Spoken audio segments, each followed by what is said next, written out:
The Lemonade War, Chapter 2, Breakup. Breakup.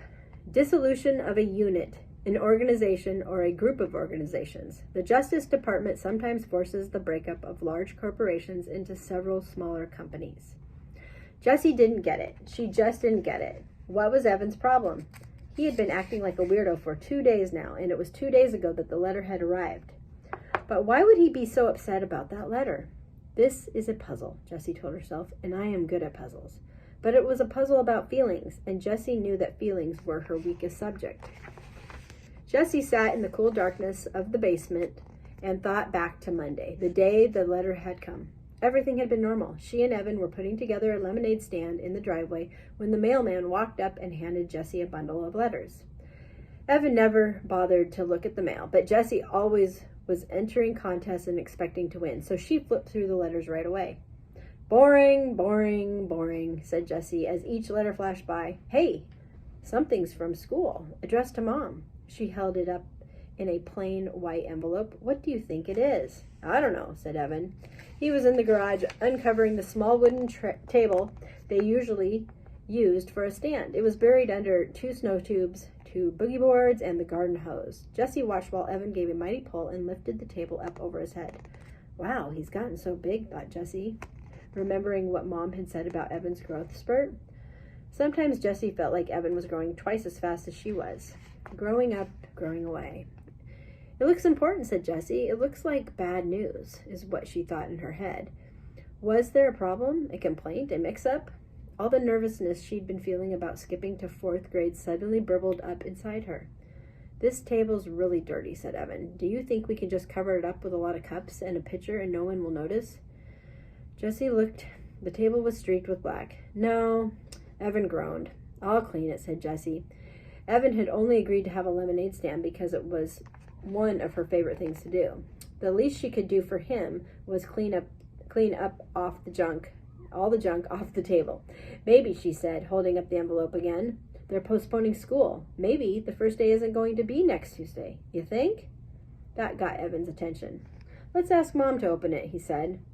Up in the humming cool of her office, Mrs. Trusky read the letter through once. Well, she said, this is a curveball. She looked right at Evan. Jessie thought her face looked worried. Evan, you and Jessie are going to be in the same class this year. You'll both have Mrs. Overton. Jessie felt relief flood through her entire body. The same class? If she could have wished for one thing in the whole world, that's what she would have wished for. She would be with Evan, and Evan would make everything easier. He would introduce her to all those 4th graders. He would show them all that she was okay, not some puny 2nd grader who didn't really belong. But Evan didn't look happy. He looked angry. Why? He asked in an almost shouting voice. Mrs. Trusky scanned the letter. Well, the classes were small to start with, and now some of the 4th graders they thought would be attending aren't because they're moving or switching to private schools. So they need to combine the 2 small classes into one bigger class. That is so unfair, said Evan. I wanted Mrs. Scobie, and I don't want, he looked at Jessie. That is just so unfair. Jessie was surprised. This was great news. Why didn't Evan see that? They always had fun together at home. Now they could have fun in school, too. It would be fun, she said to Evan. It will not be fun, said Evan. School isn't fun. And then he stomped downstairs and locked himself in his room for the rest of the afternoon. They never finished the lemonade stand. And there it was, 2 days later, and Evan was still all locked up, even though he wasn't in his room. He wouldn't talk to her, and he wouldn't play with her. So Jessie went up to her room and did what she always did when she was upset or angry or sad or confused. She started reading Charlotte's Web. She had read the book about 100 times. She was at the good part, the happy part. Wilbur had just been named some pig, and he was getting all kind of attention from the Zuckermans and the whole town.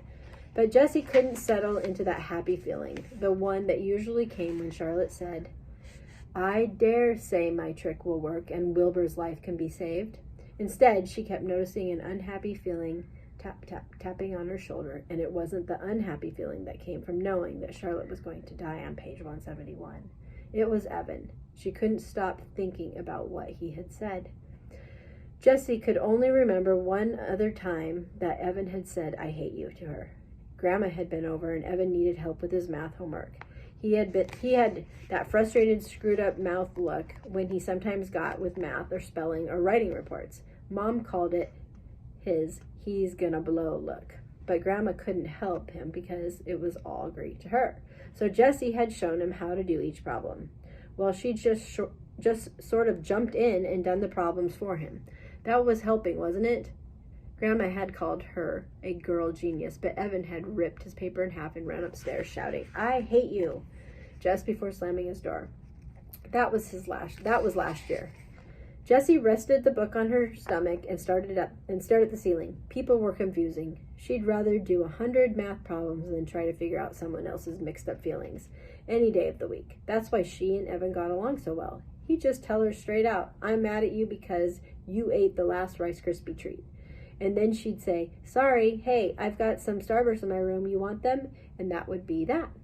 Evan was a straight shooter, not like all the girls at school, the ones who had started that club. She rolled over to her side to get away from those thoughts. Across the room, against the opposite wall, she noticed the 3 pieces of foam core her mom had bought for Jessie's Labor Day project. Every year, the Rotary Club sponsored a competition for kids to see who could come up with the best display related to the holiday. This was the first year Jessie was old enough to participate, and she had begged her mom to buy foam core and gel pens and fluorescent paper and special stickers for her display. She was determined to win the prize money, $100, but she hadn't been able to come up with a single idea that seemed good enough. So here it was, just 5 days before the competition, and the foam core was still completely blank. Jessie reached for her book. She didn't want to think about the girls at school, and she didn't want to think about the competition. She started reading again. Wilbur and Charlotte were at the fair, and Charlotte was beginning to show her age. Jessie read the words that Wilbur said to his best friend. "I'm awfully sorry to hear that you're feeling poorly, Charlotte. Perhaps if you spin a web and catch a couple of flies, you'll feel better." Well, the second part didn't apply at all, but Jessie imagined herself saying the first line, "I'm awfully sorry to hear that you're feeling poorly, Evan." It sounded about right. At least it would show him that she cared, and Jessie knew that this was super important when someone was feeling upset. She decided to go downstairs and give it a try. She would do just about anything to get Evan back to the way he was before the letter. Jessie looked in the kitchen and the backyard, and no Evan. She was halfway down the steps to the basement when she heard a noise coming from the garage. She opened the door and felt the full heat of the day on her skin. It was like some giant had blown his hot, stinky breath on her. In the garage, she found Evan and Scott Spencer. Weird, she thought. Evan doesn't even like Scott Spencer. They had been on-again, off-again friends from kindergarten, but ever since Scott had purposely put Evan's bike helmet under the wheel of the Trusky's minivan so that Mrs. Trusky ran over it when she backed out, the friendship had definitely been off. Jessie looked from Evan to Scott and back again. Now she had no idea what to say. "I'm awfully sorry to hear that you're feeling poorly, Evan." Didn't seem to make much sense when Evan was obviously having fun with his friend. She tried to think of something else to say. All she could come up with was, "What are you doing?" The boys bent over a piece of cardboard. Evan was writing letters with a skinny red felt tip pen. The purple cooler was in the middle of the garage, and 2 plastic chairs were stacked on top of it. On the top chair was a brown paper bag. "Nothing," Evan said, not looking up. Jessie walked over to the boys and peered over Evan's shoulder. She said, "You spelled lemonade wrong. It's an O, not an I." But she thought, "Oh, good. A lemonade stand, my favorite thing to do." The boys didn't say anything. Jessie saw Evan's mouth tighten up. "You want me to make the lemonade?" she asked. "Already made," said Evan. "I could decorate the sign," she said. "I'm good at drawing butterflies and flowers and things." Scott snorted. "Huh? We don't want girl stuff like that on our sign. Do you want to use my lockbox to keep the money in? I got a tray. It's got a tray with a separate compartment for all the different coins."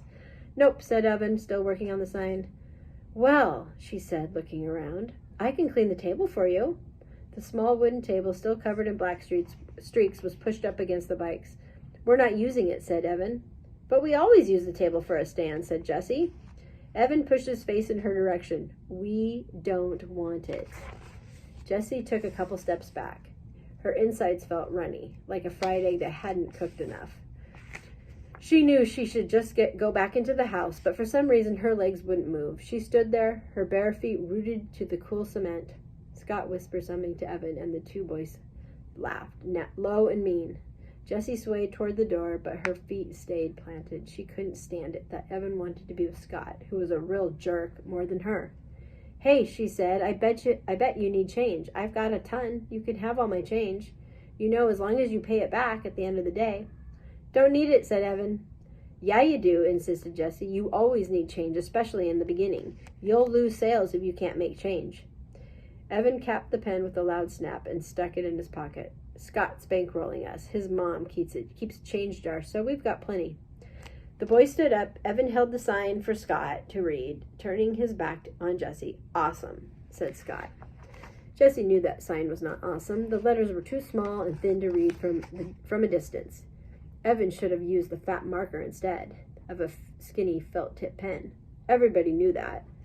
There weren't any pretty decorations to attract the customers, and the word lemonade was spelled wrong. Why wouldn't Evan take a little help from her? She just wanted to help. Scott turned to her and said, Are you really going to be in 4th grade this year? Jessie's back stiffened. Yep, she said. Wow, that is so freaky. It is not, she said, sticking her chin out. It is too, said Scott. I mean, you're a 2nd grader now. You're going to be a 4th grader? That's just messed up. Jessie looked at Evan, but he was busy taping the sign to the cooler. Lots of people skip grades, said Jessie. It's not that big of a deal. It's completely weird, said Scott. I mean, you miss everything from a whole year.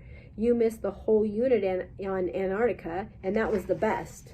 And the field trip to the aquarium, and the thing where we sent letters all over the country. Remember that, Evan? You got that letter from Alaska. That was so cool. Evan nodded, but he didn't look up. It's not that big of a deal, said Jessie again, her voice stretched tight like a rubber band. It's like you miss a year of your life, Scott said. It's like you're going to die a whole year earlier than the rest of us because you never had 3rd grade. Jessie felt cold and hot at the same time. Part of her wanted to yell, That doesn't make any sense. But the other part of her felt so freakish, like Scott had just noticed she had 3 legs. Evan stood up and tossed the paper bag to Scott. Then he grabbed the plastic chairs with one hand. Come on, let's go. He reached down to grab one handle of the cooler. Scott grabbed the other, and together they lifted it and began to walk out of the garage. Hey, Evan, said Jessie, calling to their backs. Can I come too? No, he said, without turning around. Come on, please. I'll be a big help. I can do lots of things. You're too young, he said sharply. You're just a baby. The boys walked out. You're just a baby. Jessie couldn't believe it. Evan had said that. After all the stuff they've done together, and he was only 14 months older than her, or older than she was, hardly even a full year, she was about to yell back something really harsh, something stinging and full of bite, like, oh, yeah? When she heard Scott say to Evan, Man, I can't believe you have to be in the same class as your little sister. If that happened to me, I'd move to South America. Yeah, tell me about it, replied Evan, crossing the street. The words died on Jessie's lips. She watched Evan walking away, getting smaller and smaller. He was deserting her. He wasn't going to stand by her at school. He wasn't going to smooth the way for her. He was going to be on the other side with all of them, looking down on her, telling everyone that she was too young to be part of the crowd, telling everyone that she didn't belong. Fine for you, Evan Tresky, she said as she marched into the house, her fist balled up at her sides. I don't need you. I don't need you to have fun. I don't need you to run a lemonade stand, and I don't need you to make friends in the 4th grade. Halfway up the stairs, she stopped and shouted, And I am not a baby. On to chapter 3.